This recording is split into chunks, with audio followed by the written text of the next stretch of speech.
नमस्कार दोस्तों। 23 मार्च 1931, 90 साल हो गए उस दिन से जिस दिन राजगुरु सुखदेव और भगत सिंह शहीद हुए थे। आज के दिन हम में से हर कोई भगत सिंह के बारे में जानता है, लेकिन मेरा मानना है कि ये one of the most misunderstood और मिसरिप्रेजेंटेड फ्रीडम फाइटर्स हैं देश के। बहुत से लोग प्रोफाइल पिक्चर पर भगत सिंह की फोटो लगाकर घूमते हैं, लेकिन शायद ही उनमें से किसी ने कोशिश करी है गहराई में जाकर उनके विचारों को, उनकी विचारधाराओं को और आइडियाज को समझने की। आज के वीडियो में मैं इसी की चर्चा करना चाहूंगा दोस्तों। आइए गहराई से समझने की कोशिश करते हैं भगत सिंह को। जब भी आप भगत सिंह का नाम सुनते हैं, आप में से बहुत से लोगों के दिमाग में हथियार और वायलेंस जैसे शब्द आते होंगे, लेकिन क्या आप जानते हैं दोस्तों, भगत सिंह को अपने जमाने का फियर्स इंटेलेक्चुअल कंसीडर किया जाता था। उनके दोस्त कहते थे कि जब भी भगत सिंह उन्हें दिखते थे, कोई ना कोई किताब हाथ में लिए होते थे वो। उन्होंने विस्तार में पढ़ाई करी थी British, European, American, Russian literature की। कुछ एस्टिमेट्स के अनुसार उन्होंने 250 से ज्यादा किताबें पढ़ी थी अरेस्ट होने से पहले, और जो 2 साल वो जेल में रहे थे, उन्होंने तकरीबन 300 से ज्यादा किताबें पढ़ी थी।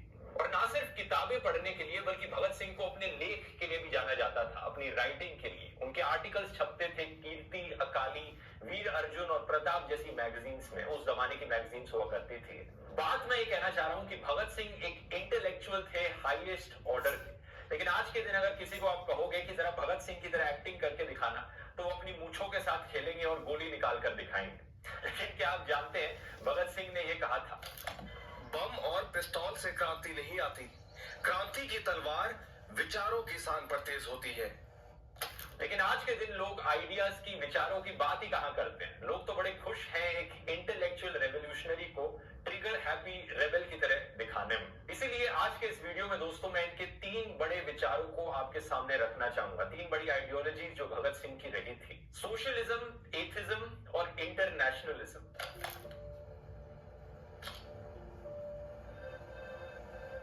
Bhagat Singh Karl Marx, Lenin और सोशलिज्म की विचारधाराओं से बहुत प्रभावित थे। उन्हें दर्द होता था जब वो देखते थे कि कैसे किसानों को, मजदूरों को, फैक्ट्री वर्कर्स को ट्रीट किया जाता है सोसाइटी के द्वारा। वो यही सोसाइटी के निचले वर्ग के लिए लड़ना चाहते थे। उनकी इंस्पिरेशन दिखती है उनके 1923 प्राइज विनिंग ऐसे में, जहां पर वो गुरु गोविंद सिंह को कोट करते हैं।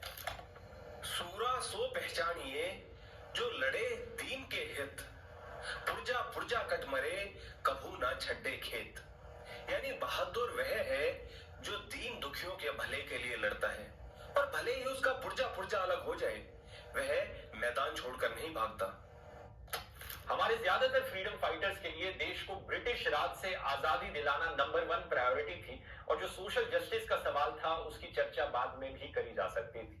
लेकिन भगत सिंह का कहना था, एक किसान के लिए और एक मजदूर के लिए फर्क नहीं पड़ता टॉप पर कौन बैठा है, सरकार में कौन बैठा है, चाहे वो एक ब्रिटिशर हो चाहे वो भारतीय हो। एक्सप्लॉयटेशन एक्सप्लॉयटेशन होती है, फर्क नहीं पड़ता है एक्सप्लॉयट करने वाला कौन है। चाहे head of state Lord reading हो या सर पुरुषोत्तम दास ठाकुर दास हो, किसानों और मजदूरों की जिंदगी में कोई बदलाव नहीं आएगा अगर एक्सप्लॉयटेशन चलती रहेगी तो। अपने फरवरी 1931 के मैसेज में भगत सिंह कहते हैं कि पॉलिटिकल रेवोल्यूशन एक इंडिस्पेंसेबल प्री कंडीशन है, लेकिन अल्टीमेट ऑब्जेक्टिव है सोशलिस्ट रेवोल्यूशन। उनकी रेवोल्यूशनरी पार्टी का नाम था हिंदुस्तान रिपब्लिकन एसोसिएशन, लेकिन चंद्रशेखर आजाद और भगत सिंह ने सोशलिस्ट शब्द इसमें बाद में ऐड कर दिया था, जिससे कि ये बन गई Hindustan socialist Republican association. Bhagat Singh का स्ट्रॉन्ग डेडिकेशन अपनी विचारधारा में इनके स्लोगन्स में भी दिखता है। जब असेंबली में बम गिराए गए थे, तो भगत सिंह और बाटुकेश्वर दत्त ने 3 स्लोगन्स उठाए थे: इनकलाब जिंदाबाद, workers of the world unite और डाउन विद इंपीरियलिज्म।